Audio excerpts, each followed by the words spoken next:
Are you an employer looking to engage, inspire and grow your workforce? ACT is here to help. Whether you're looking to upskill your existing staff or recruit fresh talent, You can access a range of fully funded apprenticeship programmes. Choose from over 100 qualifications in more than 30 sectors, including digital, sustainability, management, IT, marketing, and much more. With 35 years of experience, ACT are the trusted partner to help your business thrive. Get in touch today at acttraining.org.uk.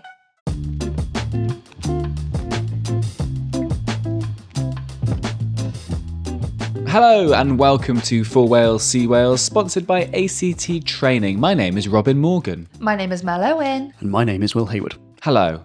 Good day. Good day to you all. How are we? Very well, thank you. How are you? Pretty good, thanks. Yeah, had a good week, I think. I'm very, very busy, but Yes. but booked and blessed. Lovely. All I good. don't want to be dramatic, guys. You're lucky I'm here. I got caught in a snowstorm yesterday. Where? Snowing. Yeah, in Banau Brycheiniog. Oh, north of the wall. Yeah, I went for a cheeky hike, not to be that girl, but I went for a little hike with my friend. We took a dog, and as we were ascending, people coming back down were covered in snow, and we were like, oh, look at these Muppets. Like, Yeah. not registering that we were also going to be those Yeah, that's Muppets in a funny. minute.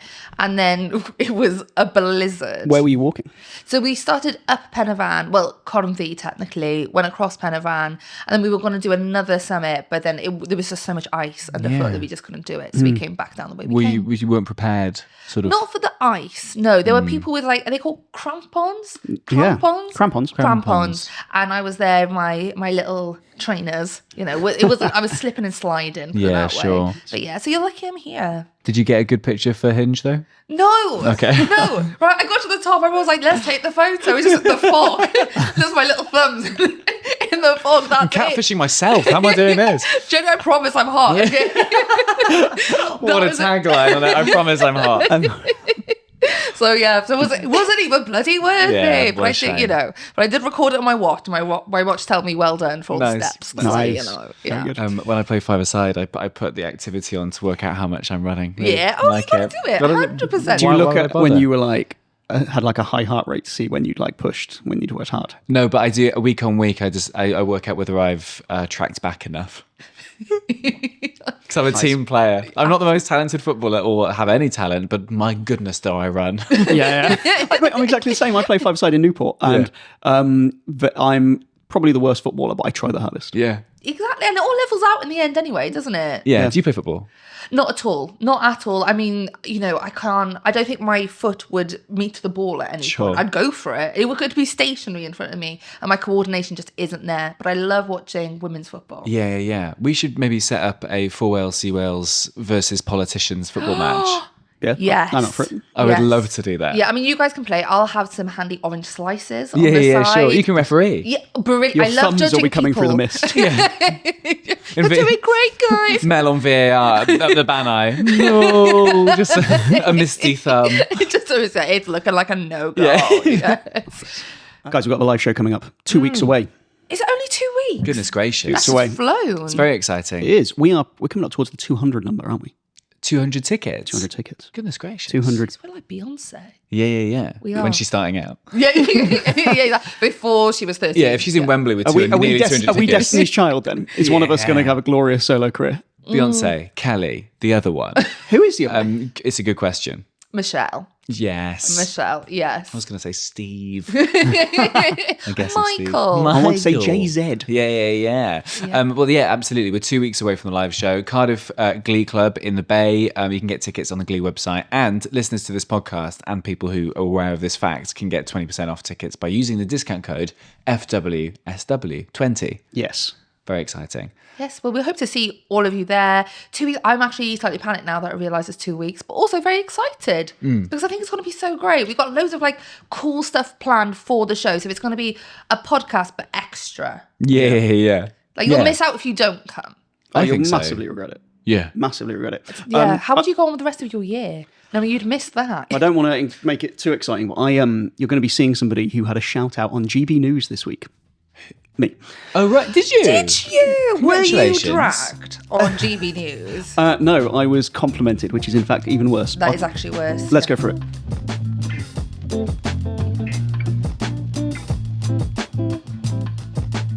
I don't want to spend too long on this because I don't want to spend too long on Nigel Farage. But last week in my newsletter, I talked about a way that Nigel Farage could end up on the ballot papers in the 2026 Welsh Senedd elections. Yes, I saw a tweet about this, but I stopped because I was like, I'll get it from the horse's mouth. Yeah. You being said horse. You're the horse. So go on.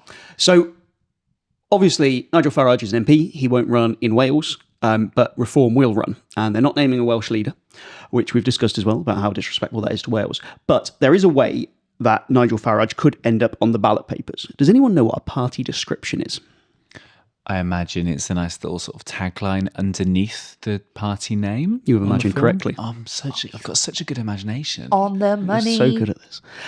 So basically, when parties go on the ballot papers, they can have, Labour, the Party for the People, or whatever they want to do. Now, you're allowed to register 10 of these descriptions on the Electoral Commission website. So what Plaid Cymru did when Leanne Wood was really popular back in like the mid-20-teens. Was 20-teens the word? Yeah, 20-teens. 2010s. 2010s, yeah. Sure.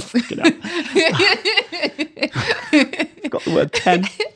When Leanne Wood was popular back in the mid-2010s, Plaid Cymru added to their description, it said, Plaid Cymru, Leanne Wood's party. Did they? They did, yeah. I completely missed that. Do you know the funniest bit? After she got ousted by Adam Price, it was still on there for quite a while. Was it? So their description was, it was led by Adam Price, but it said, Leanne Wood's party. I think it was because they didn't realise, not because... Was she that popular? Well, people knew who she was. Okay, Because she went on the debates, didn't she? Yeah. And she was like reasonable, and people were like, wow. She went mainstream, didn't she? It was a strange time for politics. We were in the heyday of Clegg mania. It was it was pretty hazy days. So currently, I had a look at what Plaid Cymru's current ones were. There was Plaid Cymru, your local party. Plaid Cymru for all of Wales. Plaid Cymru, Carmarthenshire's voice. I think that might have been for a by-election in Carmarthenshire. Yes, yeah. They have other things like a vote for Wales, save our hospital, stuff like that. So, but what Reform could do is they could just put Reform UK, Nigel Farage's party. I've spoken to people within Welsh politics who think that's pretty likely to happen. But I did a newsletter on this. I didn't think I was really tipping them off because surely they already know about this. But then GB News did a story and they referred to me, which I'm pretty kind of pissed off about. Oh no. Saying, Beta cuck. That's on his Pinch profile. if you don't know what that means, don't Google it. It's actually not on it. Field. It said that this is a secret tactic and was highlighted by veteran Welsh commentator Will Hayward. Veteran Welsh commentator. Get him a medal. Yeah. I mean, if that would mean more to me if they were a real news organisation. But anyway, another question about the right in Wales. Who runs the Welsh Conservatives? Question to you. Girls. Sorry, I thought you were doing this.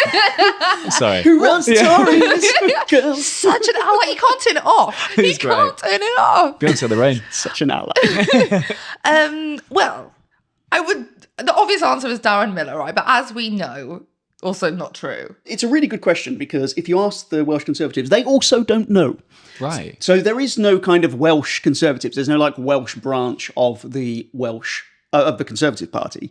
There is the Welsh Conservatives in the Senedd. So there's the Welsh Senedd group, which is essentially run by Darren Millar. But then there's also Mims Davis. Heard of Mims Davis? Westminster. Shadow Welsh Sec. Fucking hell, you should run a Welsh politics podcast. Thank you very much. Nice. Yeah, Mims Davis is the Shadow Welsh Secretary. So she's, if the Tories would be in power, she would be the Wales Secretary. Now, people might not even know who the Wales Secretary is. It's Joe Stevens from Labour. The Secretary of State for Wales is actually an interesting thing because quite often, unlike with Scotland, the Welsh Secretary is sometimes not even Welsh, which is absolutely insane. We're going to do a bit more on it potentially at the live show. If that doesn't get you excited, I don't know what will. But let me tell you the thing is, the people who are coming to the live show are like, oh yeah, exactly the Exactly kind of thing they want. Secretary of State for Wales. Can I just ask a quick question? I love that you raise your hand. Thank you. Where is her seat? That is a fine question. And it is not in Wales. Shall I give you her Welsh credentials? Yeah. So Mims Davis was born in 1975. She was educated at the fee-paying Royal Russell School in Croydon and the state sector Collier's Sixth Form in Horsham in West Sussex. She's about to get very Welsh. She studied politics and international relations at Swansea. There we go. 3 years. Yeah. 3 years on the coast. Yeah. After graduation, she worked as a local radio presenter, reporter and producer at Morriston Hospital Radio in Swansea until 2003. And then she moved back to Sussex. So 3 years working in radio. Yes. So 3 years. 10 years in well, it's pretty vague. I can't imagine her doing 10 years in hospital radio, but that's what Wikipedia said. I could have just asked her, couldn't I? I didn't. So she is the MP for Mid Sussex. Mid Sussex. So she went to university in Wales. Her husband is Welsh. Sure. Okay. I mean, we're really grasping at straws here, right? But look, I mean, the truth of the reality is there are no Conservative MPs in Wales. Yeah. So they had to do something. They had to do something. Yeah. Do you think they did like a little sort of questionnaire? Does anybody have any link to Wales? Yeah. Some people try not to do it because no one wants to be the Shadow Secretary of State for Wales. Yeah. They were like, I'm sure all of your parents are Welsh. And they were like, not me, absolutely not. Yeah. Mims was like, kind of? So there's been calls within the Welsh Conservatives among the MSs to define who is the leader of the Welsh Conservatives, because there technically isn't one, because you've got the leader of the Senedd group, but then you've got people like Lord Byram in the Lords, and then you've got Mims Davis in the Shadow Cabinet. And it's not really clear. So she was actually asked whether they should be restructuring and to make a clearly defined Welsh leader, because as we say almost every week, the Welsh Conservatives just don't feel very Welsh. And her response was, it is completely nuts to restructure the Welsh Conservatives. Then Darren Millar's spokesperson replied saying that he was the de facto leader of the party in Wales. And essentially you ended up with this weird situation where people within the Conservatives were arguing who was the Welsh leader. Wow. I mean, you would feel like they'd have bigger fish to fry right now. Like, can we just elect somebody as the leader and then sort some shit out? Would that be all right? Yeah, sure. Who is in charge? Who is going to lead us into electoral defeat here in Wales? I will rearrange these deck chairs on the Titanic. Let me do it. I want to do it. I just thought that was quite interesting that after we'd spoken last week about Darren Millar, who had a big pop at the BBC over the coverage of him going to America during a vote, saying he was in the right place at the right time. Well, that means fuck all. Sorry, like, what does that mean? In his first interview since he returned from the United States, because he won't speak to me, he said that the BBC had misled the public to suggest that it was a big vote. I mean, it was a vote, Darren. It was also his job. Yeah. Imagine just not turning up to your job, be like, I just didn't feel like today was a big day. Yeah, I think Linda in HR has misled the company, actually. Darren Millar said, I have had a fantastic visit to Washington, D.C., where I was able to meet with elected representatives from many nations, but of course, especially from the United States. He was able to talk about Welsh interests and promote Wales. You didn't. I don't think that it has been done well enough, frankly, overseas, and that's why I took the important decision to be over there. I am very satisfied that I was in the right place at the right time last week. Did you see that lovely clip of, was it the Japanese Prime Minister speaking Welsh? It's so lovely. Quite good international diplomacy that Wales is doing at the moment. I would We're say doing so. it quite well Also, at the moment. if anybody needs to do it, I'm sorry, Darren, nobody asked you to. I'm being honest. The electorate didn't ask you to. Leave it to the people who have been elected to do so. It's not you. Yeah. I don't want to spend too long on this. I just thought it was pretty interesting that they don't really know who's leading them. They aren't really providing any real opposition, and they're defending the fact that they went to a prayer breakfast because it helped promote Wales, presumably with God. I mean, it would be nice if, as the official opposition, they tried at some point this year. At least go to, like, if it was held in a chapel, at least that'd feel a bit more Welsh. Yes, exactly. Exactly. But alas, no.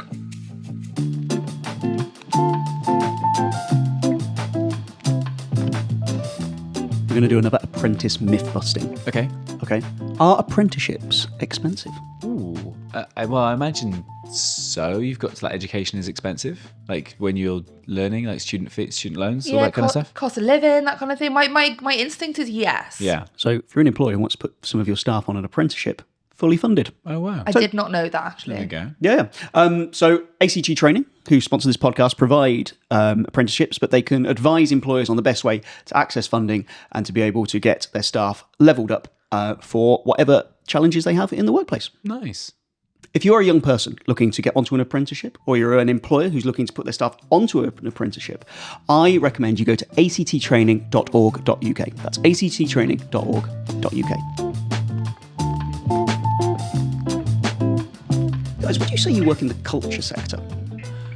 It's comedy culture. That feels grand for what I do, to Is be honest comedy with you. culture. You know what? Comedy is one of the arts that doesn't get Arts Council funding. Really? Really? Yeah. I think in previous years, especially for Edinburgh Festival, it might have changed. But I remember comics putting their shows in like the theatre section and pretending their show was a theatre show so they could get Arts Council funding. I'm pretty sure that's true. Really? Don't So at me. technically, on paper, no. Yeah. So no, I don't work in the culture sector. I work in the vibes industry. I can back that. Yes.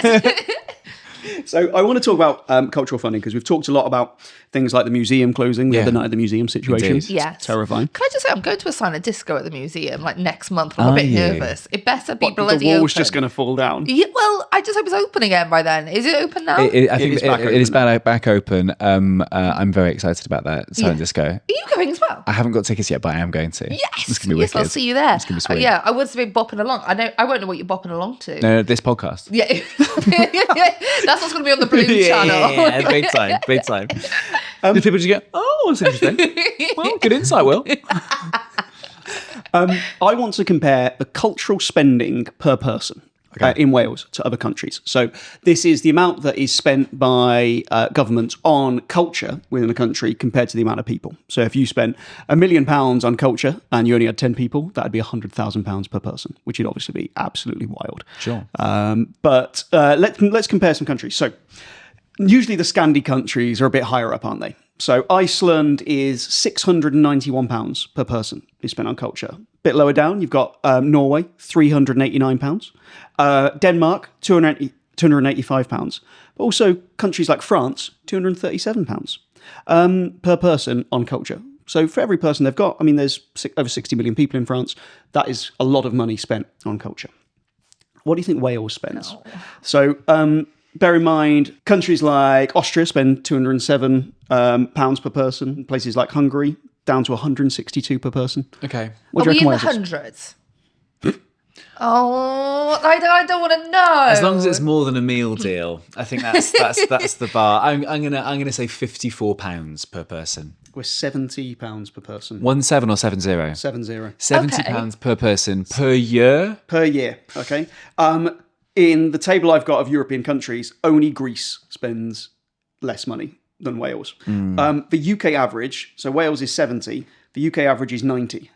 Now, bear in mind, Wales is part of that, so we'll be pulling that average down. So Okay. who is responsible for this? Who do I complain to? Who do I go full Karen on? So culture is devolved. So Right. it is how the money is allocated by Welsh Government through things like the Arts Council, the Books Council, stuff like that. Some of it could be from projects which are UK government projects, so it can't all be put on Welsh Government. In the main, most of the money is allocated by the Welsh Government. These figures actually come from a Senedd committee, or the Senedd Culture Committee report, which was looking into like kind of a decimation of Welsh culture. For sport, it's almost as bad. Give me a country in Europe. Finland. Finland on sport spends £200 per person. Okay. Germany. Germany spends £100 per person. Estonia. Estonia is £123 per person. Knew it would be. Wales is £59, Wow. which is really low, considering we have a really small population as well. And we, in terms of culture and sport, we really like punch above our weight. We hold our own so Yeah, well. yeah. I mean, not in the rugby right now, but Sure, generally yeah, everything yeah. else, you know? Yeah. But we really do. And also, we're such like a culturally rich country. And I know everybody probably feels that about their country, maybe not England so much, but every other like country probably feels their own culture is very rich. But I think it's okay to say Wales really does push hard with the cultural element of our identity. So that's heartbreaking. Yeah, I think especially as an export, right? Like when you go on holiday and they're like Gareth Bale, you're like Gareth Bale, yeah. Exactly. Yeah. Or even like, you know, our music, our musicality, be it Steddfod, all of that, that's so gutted. I mean, if you don't have culture and sport, you kind of ask the question with, you know, what are we? What's different between Wales and England if it's not culture and it's not sport? Obviously the language, but I'd encapsulate that within culture as well. Yeah. So I think it's a really, really worrying thing. And the reason it's happened is because it's a hell of a lot easier to squeeze a culture budget than it is to squeeze a health budget, Yeah. for example.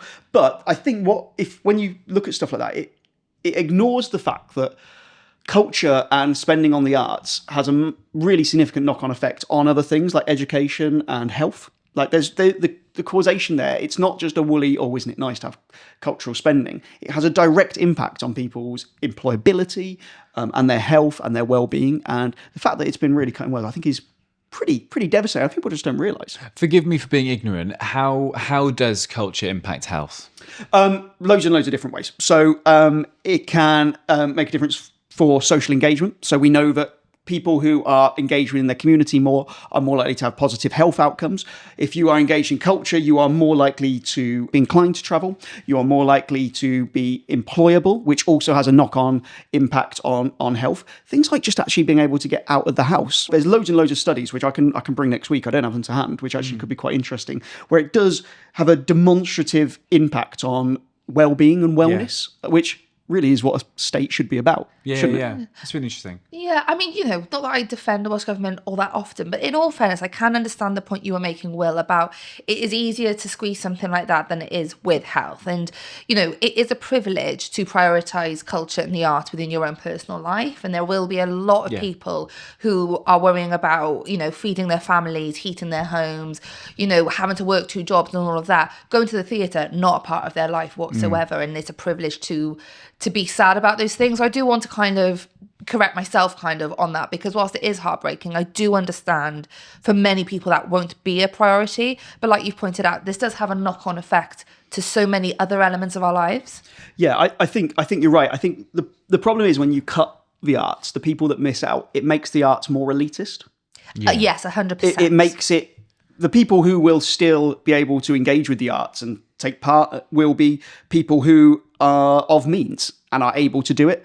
I saw something really interesting over the weekend where someone was talking about the arts being elite. And actually, I think what you want is accessibility to the arts. I think actually Wales wants to strive to have elite arts and to have elite level performance in sports. Sure. I don't think those things are mutually exclusive.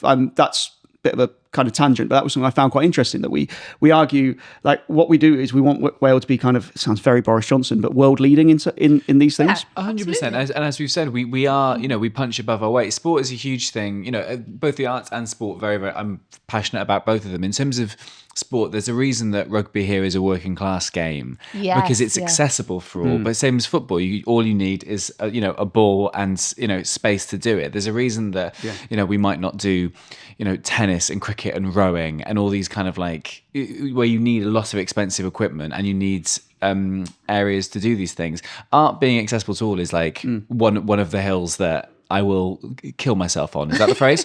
It is now. Yeah, but like I hate most people die on the hill defending the hill. Yeah. You just commit suicide. No. I think it'll get more attention, which is very arty of me. But I love doing like festivals where it's like free ticket and sort of or like lower ticket prices to make it accessible for people, because I hate the fact that there's shows in London or the WMC or touring shows in your local theatre, and it's like 25 quid a ticket. How does a family go and do that? I hate that. And some of the best art as well is expressions of social disadvantage, isn't it? It's speaking out about repression and stuff like that. So it's the most effective way to do so. And even, like I know this is South Wales bias, but in Cardiff, when we have Tafwyl every year, nothing warms my heart more than seeing these bands who nobody outside the borders of Wales would really have heard of, but you've got thousands of people singing along to their songs, and you think, not bad for a dying language. But that is accessible to all. You've got whole schools going, and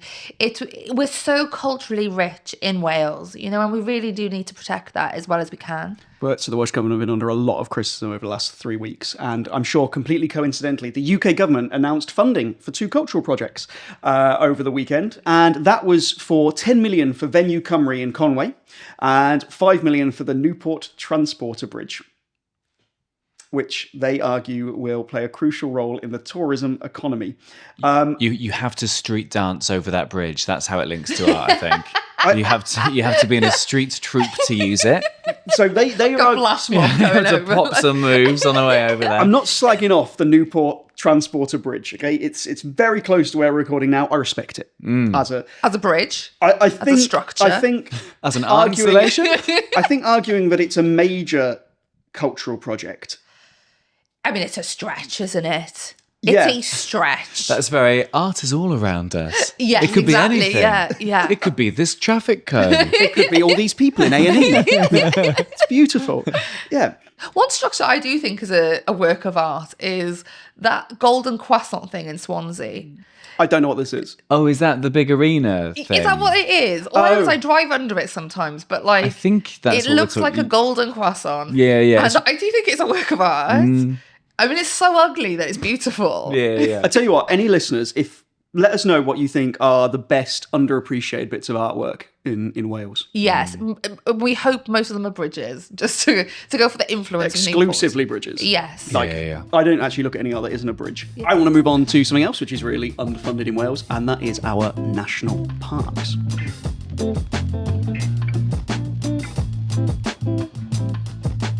So Mel, you went hiking at the weekend. I did, and I lived to tell the tale. Congratulations to Banal Brychiniog. I did. It's Ben I, isn't it? Yeah, but, I appreciated the effort, so thank you. Diolch yn fawr. Can you name Wales's 3 national parks? Eryri. With a side of asthma attack. I'm just so excited I knew something. It is tall. It is a big one. Yeah, I sound like I'm fighting for my life as I'm going up it. Eryri, and then, one out west, right? But The Gower one-ish. There is one out west. It's not the Gower, it's the Pembrokeshire Coast Path. Sure. Oh, okay. There are 15 national parks in the UK. Scotland has got 2, but they're very big. Wales has got 3. Take that, Scotland. Yeah, fuck you. They're about to be quite smug. And England has got the rest. How? I've been to England. What do you mean? It's just bigger. So it's Birmingham a national park now. Sorry, The what? bull ring. Can you name any English national parks? The district, Lake right? District. Peak District. Lake District, Peak District, yep. Oh, the moors. Some moors. The North Yorkshire Moors, yep. Yeah. Yeah. There's also Dartmoor, Exmoor, the Broads, Norfolk Broads, Northumberland, Yorkshire Dales, the New Forest. Oh, come New on. Forest. Come Yeah. on. Yeah. I'm taking this. I'm really personally offended. Yeah, you have by taken this badly. Yeah, I have. National parks are an interesting thing because I think we think of them as this kind of great haven for nature. And we've talked previously about how they're kind of not. They're just like, well, especially in Wales, they're kind of green deserts. And part of the reason for it is because the national parks authorities who manage these national parks, they actually don't have much power.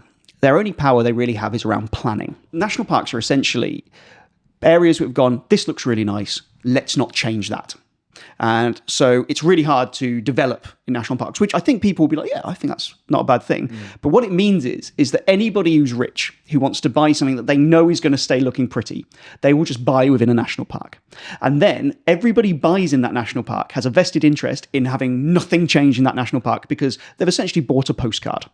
That's what they've bought. They've bought a picture, but they do not want to change. And the problem is it makes it quite hard to make any positive changes in the national park because the National Parks Authority don't actually have any power to do it. There's a big conversation to be had about that. But what I want to talk about at the moment is the funding of national parks. Of these national parks they all get grant funding. The 3 lowest ones in terms of the amount of money, 2 of them are Wales. Oh, wow. The Beacons and Pembs Coast Path are the 2nd and 3rd lowest ones. Hell fucking surprise, honestly. I'm done. The only one lower is Northumberland. Now, you might say, well, actually, are they just smaller than some of the UK national parks? Well, Pembrokeshire Coast Path is one of the smallest. Fair enough. Brecon Beacons is like middle of the pack, like top half. Right. And yet it's still the lowest funded one. Snowdonia, give it its proper name, please, Mel. Eryri. Diolch. Is also in the bottom half. There it is below the 2 Scottish ones. It is below the ones that get the highest ones are Lake District, Peak District, Yorkshire Dales. And what you might notice about the 3 lowest ones, Beacons, Pembrokeshire Coast Path and Northumberland, the thing that's most common about all of them is they are adjacent to the poorest parts of the UK. Right. It's quite interesting that, isn't it? Yeah. Yeah. So I think this is just another way where you can demonstrate that actually Wales has been shortchanged. Yeah. Again. This is honestly, I think this is so annoying because the one thing when I think of like Wales versus England, I know we shouldn't always compare, but if we were, I think we've got so much natural beauty. We've got that's so much a big part of our identity, and we're being shortchanged in that as well. Yeah, that's that's frustrating, right? Like, it feels like this is why I've been lobbing coins every time I walk up Panavan, just chucking like change at it. I think that's been hoping helping. that rangers will be able to just pick it up and spend it. It's made it extra slippery for you in your icy walks. That was the problem. All the shrapnel. I mean, because national parks really should be like the jewel in the crown of our nation, shouldn't they? They should be carbon sinks for our nation. They should be biodiversity and nature havens for our nation. They should be places where young people, people of any age, can go and be in something which is unspoiled beauty. And yet they're just not. We don't fund them. We don't have the powers to really make them better. And they are not given, especially the ones in Wales, are not funded in the way they needed to be. I mean, comparatively, the amount of money, Pems and Banai get about 2.5 million. Lake District gets 8 million. Peak District, 8 million. Yorkshire, 6 million. You know what you were saying about people buying within these national parks? Yeah. What are they buying? They're buying property. Right, okay. So there's lots of like villages, farms within national parks. They just tend to be because there's so much demand for them, because essentially it's fixed and people are buying this land because it will be preserved and essentially we're safeguarding their pretty thing to look at, if you find it pretty, that is. That pushes the prices up, which create a whole other set of problems. Yeah, interesting. Okay. Thing is, like with the funding, like goodness knows, and I've got nothing but anecdotal evidence to back this up, but goodness knows how many English people come and enjoy this as a facility. So you know how with HS2, we were saying like the UK government's defence of themselves is to say, oh, people from Wales can come and use HS2, even though it's in England. They actually are coming to Wales and using our national park. Yeah. Get some English funding. Yeah, for exactly. So if that's the science that we want to use, or the formula we want to use for HS2, how about we Uno reverse that bit and do it here as well? You're thinking border guards, aren't you? Yes. With collecting tins. Yes, I would like to, but I think on a reasonable level, we have to consider the fact that this is used for tourism so much. So this is really wound me up, and I think it's really devastating because it is something that we pride ourselves on so much, the natural beauty that we do have in Wales. Do you remember COVID when we were all in sort of like local lockdowns and you couldn't leave, like the Vale was in local lockdown but Cardiff wasn't, and there was like border patrols. Yeah, Caerphilly was, but Torfaen wasn't. And you're like, I'm going to be pulled over because I'm going up Caerphilly Mountain. Is that what? That's what I have in mind. Yeah, okay, cool. Honestly, I wouldn't hate it. I think it's Squid Game honorary. Yeah. Yeah, you have always felt like you would be behind a police state. Yeah. You'd excel in that, I think. Do you think so? Yeah. Thank you so much. I've said it before, and frankly, I'll say it again. I would like that. Yeah, Dictator Mel. I actually did an interview with someone who is very well versed in nature. Do you guys know Iolo Williams? Iolo, yeah, I'm aware of his work. Yeah, as am I. Yeah, presents Spring Watch, Winter Watch, Autumn Watch, and is there a Summer Watch? There must be a Summer Watch. Must have a holiday. Summer holiday with Iolo.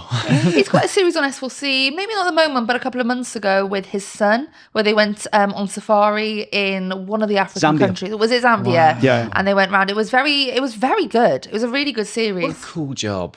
What I like about him is when you speak to politicians a lot of the time, or, even like lots of journalists, people tend to, they hold back on what they say. They're very measured, and being measured isn't a bad thing. And don't get me wrong, nothing I hate more than people who say, oh yeah, I say it as it is. Well, you don't. You just say the first thing that comes into your head. I'm just saying what everyone's thinking. Yeah, no, you just... And everyone thinks you're a prick. Yeah, everyone's like, everyone's got an opinion. I'm like, yeah, but because you've got no expertise in this, your opinion is worthless. Yeah. But he has got expertise in this, and he doesn't hold back. And I really like that. So what I'm going to do is play you... I'm not going to play you a whole interview. It was like a 25-minute interview. I'm going to play you just 2-3 clips where he talks about what he thinks with regard to nature and biodiversity in Wales. So the first thing I asked him was about the biodiversity crisis. So he was born near Bilf, very mid-Wales, first language Welsh speaker. And I asked him, because he's out in Wales and in nature all the time, how he's seen it change. And this is what he said. Well, I'll go back before that to when I was a young lad, 10 years old. So that would have been early 70s, walking around. I used to walk around the Lake Vyrnwy area, walking every square inch of the farmland, the woodland, the rivers and streams up on the moorland. I used to see lapwings, fairly common bird up on the moors, curlew, and in the hay meadows, curlew calling. The hay meadows as well, full of flowers, grasshoppers, butterflies. The rivers, full of fish. Me and a gang of young lads, we used to do quite a bit of fishing. It'd be nothing to catch 3 or 4 brown trout. Water voles on the river as well. Regularly see water voles there up on the moors, edge of the moor. We'd have black grouse there, red grouse up there, hen harrier, merlin, golden plover. And every single one of those species that I've mentioned has either declined or disappeared altogether. So the biodiversity crisis is genuinely a crisis. I get people saying, you're a tree hugger, you've read the books. No. I've lived in the countryside all my life. I've lived amongst farmers, farmland all my life. Some of my best mates are farmers. There's no doubting at all that we have lost the vast majority of our biodiversity in the last 50 years. No doubt whatsoever. He gets a bit angrier about politicians. So it's quite rare to hear a BBC presenter. I mean, he's able to speak his mind. He's not a kind of salaried BBC member of staff. He does shows for the BBC. But I then asked him specifically about this, and he then went on a bit of a rant. He said, I don't want to get too heavily into politics. I'm not a politician, never will be a politician. But I thought the last government was atrocious, absolutely dreadful. The corruption, the scandals, it was absolutely rife. By the end, it came to be commonplace. It was 20 years before. If you were caught doing what most of them were caught doing, you would have fallen on your sword. You would have been out. Okay, you'd have been looked after. You'd have had a lovely job on the board of whatever it was, but you'd have been out.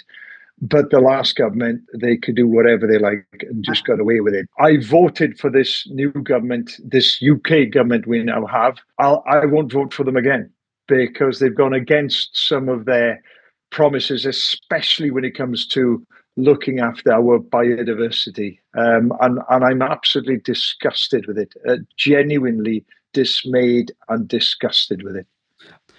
Wow, strong words there. Yeah, it doesn't hold back. Yeah, pretty strong. I think we do, because so much of Wales is green, I think we do think it's full of nature. And actually, we just be like, it's fine, right? We just assume. Yeah, I suppose you kind of need to have his level of experience and expertise to have seen it change so wildly. If you spent the last 50 years living in it and seeing the differences firsthand, you can't really compare to that, can you? I mean, when he was like, I know exactly why. Yeah. Why all this stuff has gone. And then he's gone, it was me and Gary catching all the trout. That's why. Me and Gary, we absolutely demolished the trout. We've been rifling through it. Can you imagine if Iolo Williams had just killed all the trout? The perfect crime. I mean, the amount of omega he's got in him. Yeah, exactly. But no, horrifying when he's sort of announcing kind of all those species that are kind of in decline or, just not there. It's bleak. We talked a little bit more, Mel. You might get exercised in a minute because he starts talking about farmers. Wonderful. I will hold my breath and it's absolutely fine. So, to be clear, he criticises farming unions and politicians more. He's very full of praise for a lot of farmers who he thinks are very good at caring for the countryside and nurturing the land. But he thinks that there's some pretty...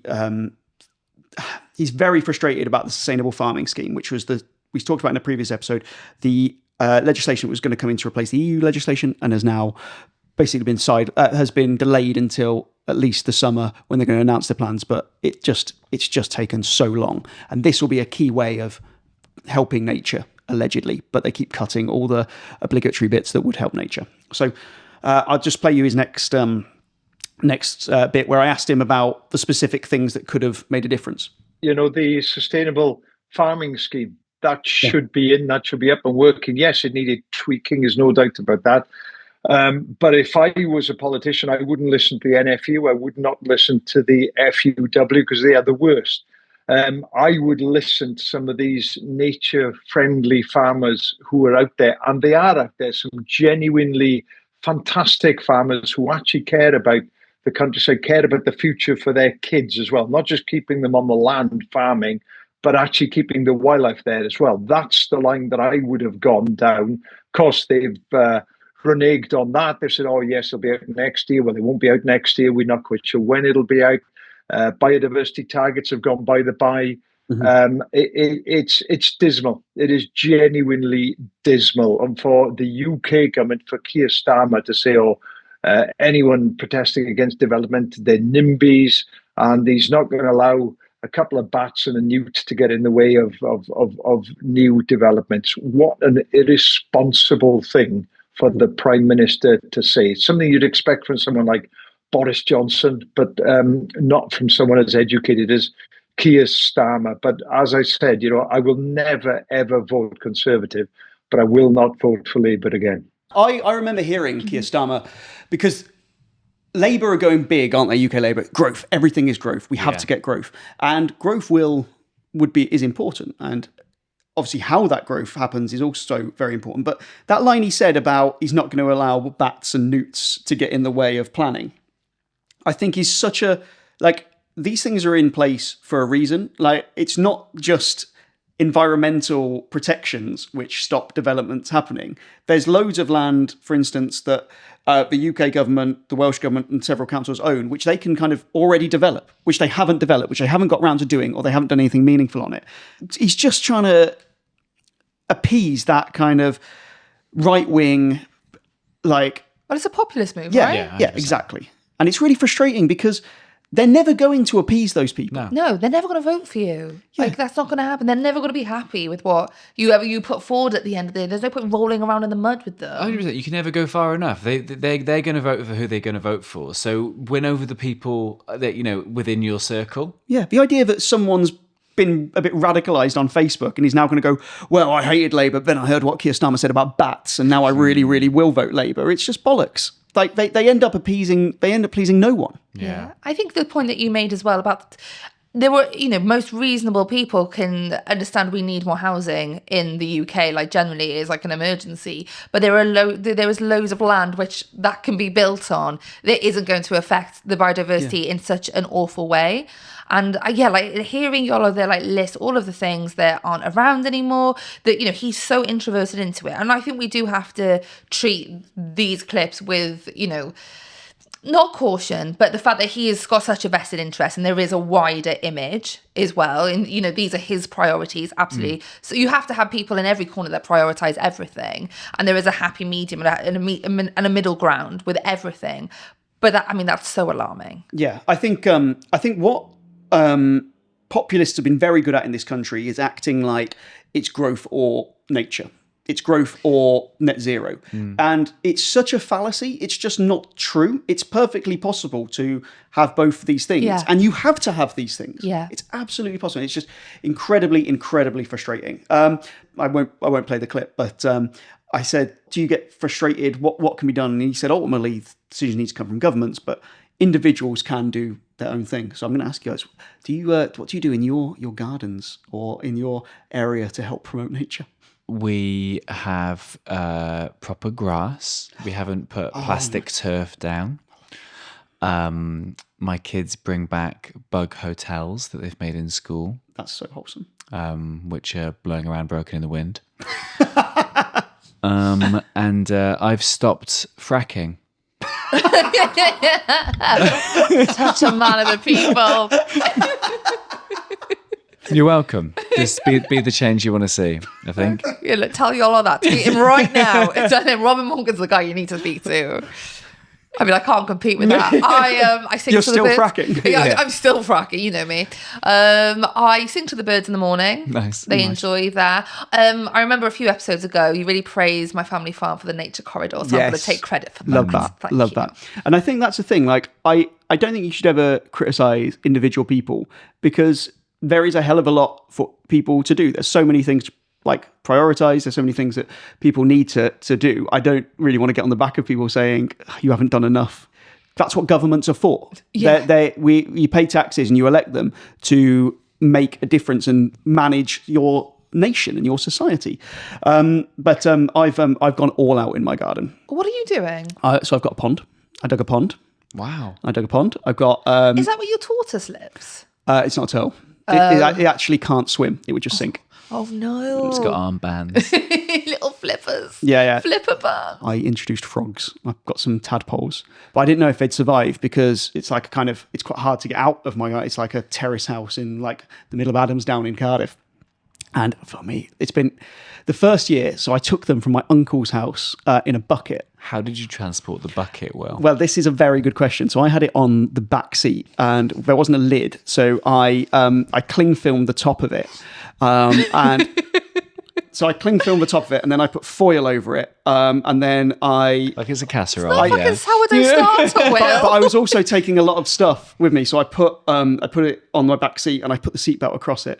And then Obviously. when I was on the motorway, someone cut me up and I braked really hard, and it was behind me, and I suddenly felt this splash. No! And I was like, no! I was literally in the back trying to, and the problem is I've got black upholstery in my car, and so I was like searching through the kind of carpet on the floor to put tadpoles in. That's fucking gross. Oh no! It was awful for them though, isn't it? Isn't that like? It is. You've already torn them away from their family. It's like Free Willy. know. You took them out Guys, of one body of water. You can't hate me more than I hate myself.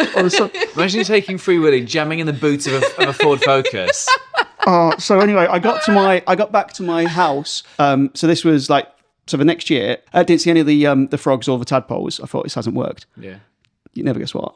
Like next year, there was a tiny, tiny little bit of frog spawn in my garden, and I was like, oh my god, I was so happy. The next year, I had 4 clumps. Now I get like 6 or 7 clumps. I'm waiting for it. It could be in the next month. I'll get my extra. Frog overload. I'm like fucking Moses. The amount of frogs I've got in my garden. It's like it's incredible. Like, yeah. Imagine how many are in his car. Yeah! Yeah. I felt. Strap in, lads. I did feel. Seatbelts on, please. Little baby seats. Yeah. Did you tell you all of that little story?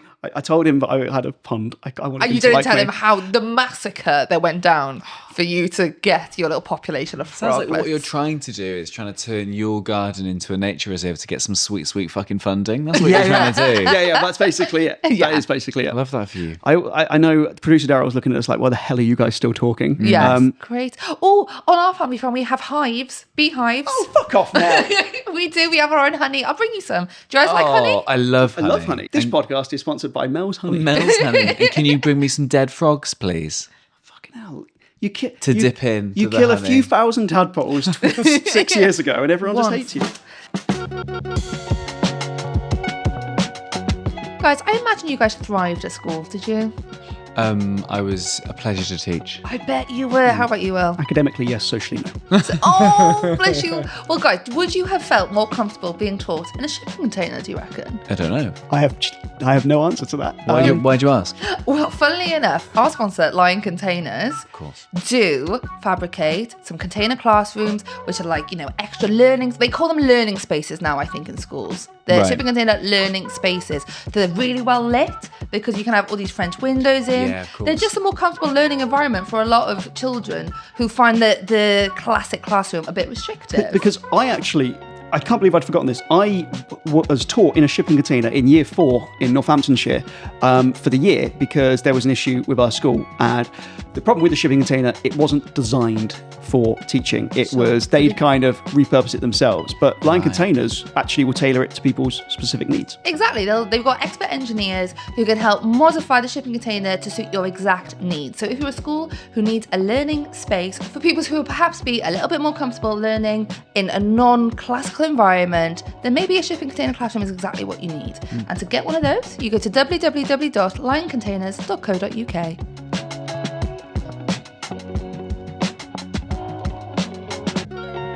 Guys, I have, before we wrap it up, Yeah. a little message from a listener. Would you like to hear it? Would love Yes, to. please. I'd love to. So India sent us a message on Instagram, and it's not really a question. Hi, it was India. just for, just for us to be aware of, because I missed this, but you guys might have seen it. She says, "Hi guys, shout out more than a question, but Mike Hedges, during the Finance Committee scrutinising the visitor accommodation, registration and levy bill session, mentioned Taylor Swift on 7 separate occasions. #lover. Mike Hedges is a Swiftie. He's a pure Swiftie. This happened yesterday and my team is still reeling from it. There are no blank spaces in those sessions because Mike Hedges will write Taylor Swift's name." Wowee. So it was his speech just like bringing up Swift's It must song have lyrics? been. Yeah, I wonder if there's any record of this. There must be somewhere online, right? I've actually, as you were talking, I've just Googled it. Yeah. On the Senedd website. Taylor Swift comes up in both the Senedd committee from the 5th and the 12th of February. I got to admit, I did not watch Mike Hedges speak. God, like, be a proper journalist, Will, for God's sake. Try. India can't do all your work for you. There are 8 hits on Taylor Swift in this one committee meeting. Oh, my days. His first one was about pricing for hotels when you try and book one, which fair enough. Yeah. Fair enough.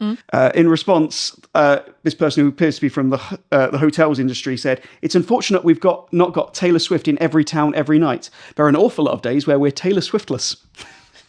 Yeah, very true. This is why people need to start watching The Senate. Senate committees. Absolutely. I mean, I wouldn't wish that on my worst enemy.